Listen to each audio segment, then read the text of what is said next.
I'm sorry, folks.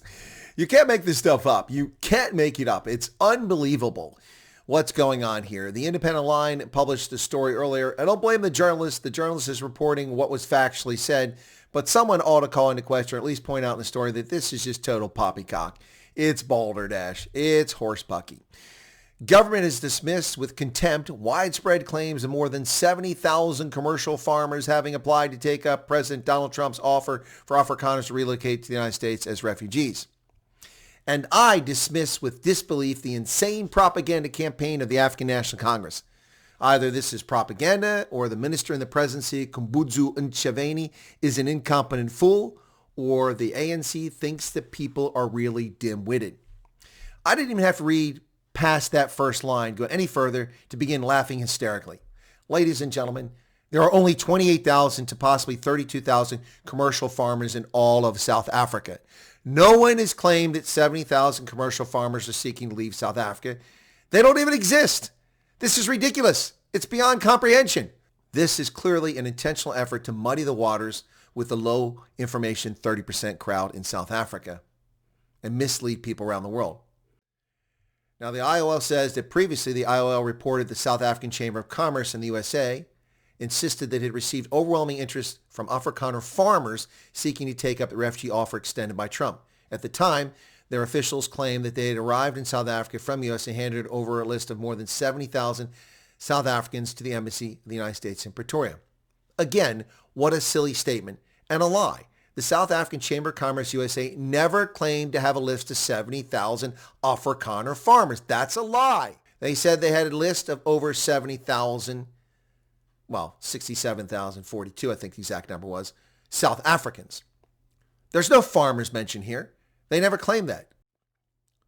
Are Khumbudzo Ntshavheni, the ANC, the Independent Line, and this reporter incapable of seeing white South Africans as anything other than farmers? I should think they are capable. After all, the EFF and the ANC constantly rail that whites control all the business interests in South Africa. They need economic emancipation. So they must view white South Africans as more than just mere farmers. But this story repeatedly says Afrikaner farmers and commercial farmers.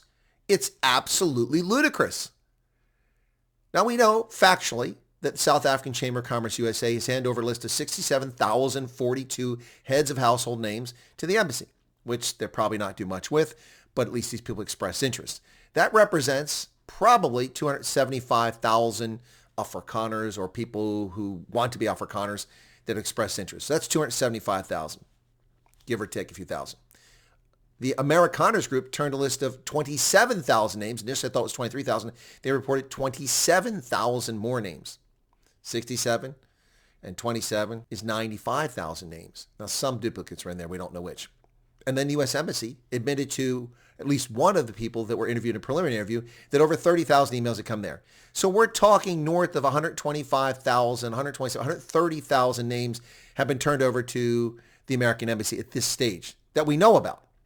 Yet the Independent Line runs a story, and the minister in the presidency, Khumbudzo Ntshavheni, tries to rubbish it by distracting and misleading, by putting you over here and going, these are not the droids you're looking for. Of course they're not the droids we're looking for. They don't exist. The names had nothing to do with commercial farmers. Farmers were never mentioned. Afrikaner farmers were never mentioned. A list of South Africans interested in the program.